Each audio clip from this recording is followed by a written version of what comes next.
is what makes a good artist website. One, it clearly presents the artist. Okay, so it should be focused on the artist and their work and showing it making it easy for people to see and interact with the art. It should have a consistent portfolio with great images. You can have a mediocre website as long as you have great images of your work, which of course starts with good photography, good scanning, and that's sort of outside of the scope of what we're going to talk about today. But good images are a key component of having a great artist website. And then easy e-commerce. Okay, and we're going to get into how to do e-commerce for your website in a way that makes sense for you based on your level of comfort with technology and your budget and other things like that. And before we get into it, I wanted to ask, yesterday I put out a poll on Instagram wondering how many of you who follow The Abundant Artist or ArtPlacer on Instagram, how many of you are putting your prices on your website, and how many of you are using e-commerce on your website already? 86% of you are putting your prices on your website, which is awesome. 13 years ago when I first started doing this, everybody was afraid to put their prices on their website. People were afraid that it would scare people off, or that people wouldn't be serious about buying. And of course, we know that people are much more comfortable making purchases online now than they were 13 years ago. So, give yourselves all a big round of applause. We don't have to talk about why you should put your prices on your website because it looks like almost everybody is doing that. First thing that you need to think about with your website is designing for your fans and your buyers, okay? And this is going to be different for each artist. So it might be for artists who are selling direct to collector, which we'll talk about in a second. It might be people with shared interests. Maybe they have shared causes. They have a shared interest in subject matter for fandom artists or con artists. It might be shared events, or it might just be a shared love of a particular place in the country. Right here behind me, you can see County Wexford in southeastern England, or excuse me, no, southeastern Ireland, which is one of my favorite places in the world. I spent almost a month in County Wexford when I was writing How to Sell Your Art Online. Right behind me here, you see the Oyam Stone. And there are lots of people who buy artwork just because they love Oyam stones or they love Ireland. And every place and important thing in the world has people who love it and want to buy artwork about it. So designing your website for your fans and buyers might mean that you're designing for investors and heavy collectors. You're somebody who is frequently at Christie's auctions.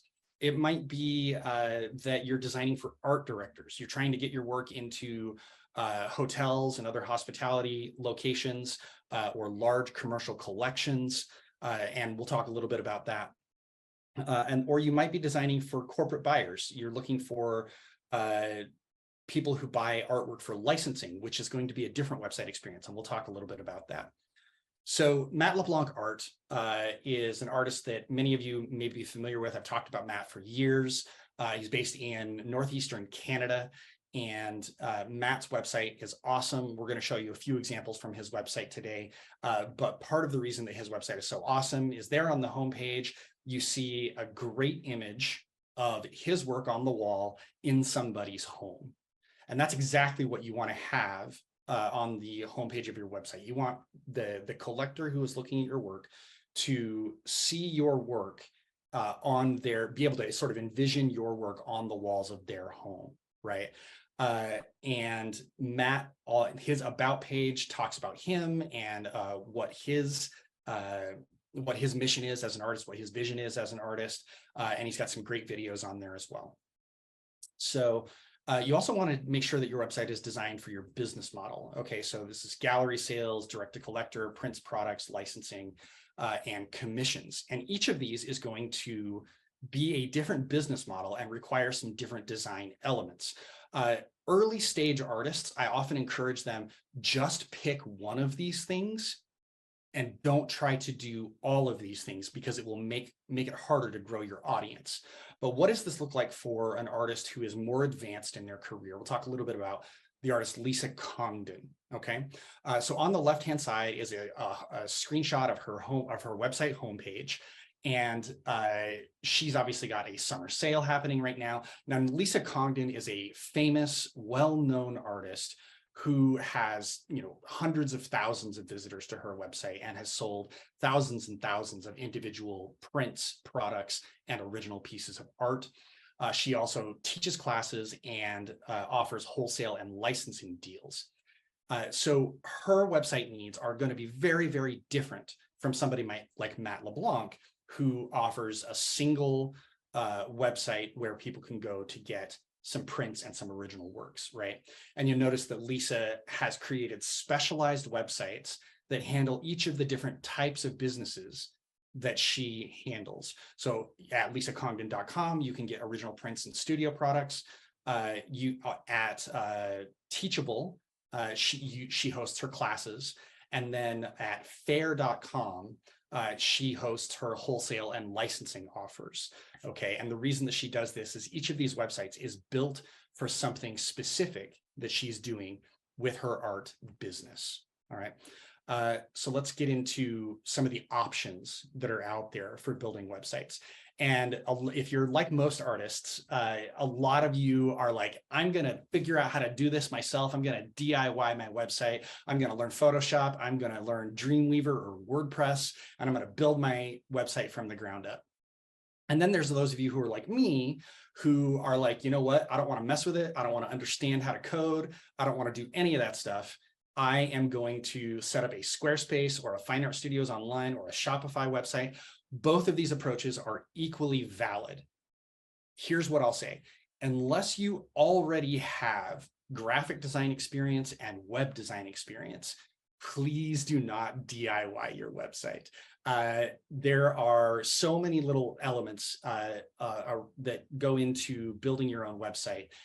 It will be infinitely complicated. And when we were running How to Sell Your Art Online 101 earlier this year, we had an artist in the program who had built her own website, and she had spent probably 100 hours on her website.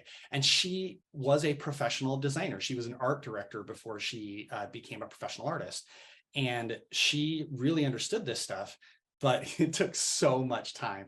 And I want to encourage you to spend the minimum amount of time on your website so that you can instead focus on growing your audience and interacting with your audience and not having to worry about the complexities of managing the technical parts of your website. I love seeing everybody sharing their website URLs in the chat. This is awesome. Definitely take some time to check out each other's websites. We are going to do some live website reviews at the end of today's session. So don't get too distracted during the main session here. All right, so let's talk a little bit about some of the elements of your website. Let's talk about organization, which is the most important element of your website. You want to make sure that you've got good images and that they're arranged in such a way that people can easily navigate your website, understand where they're supposed to go, and how to do the thing that you want them to do, whether that's make a purchase or attend an event or take a class or whatever. So this is gwensiemel.com, Gwen's website. This screenshot is actually a couple years old because I've used her website as an example for a long time. But I love the sort of unconventional nature of the way that this website is organized.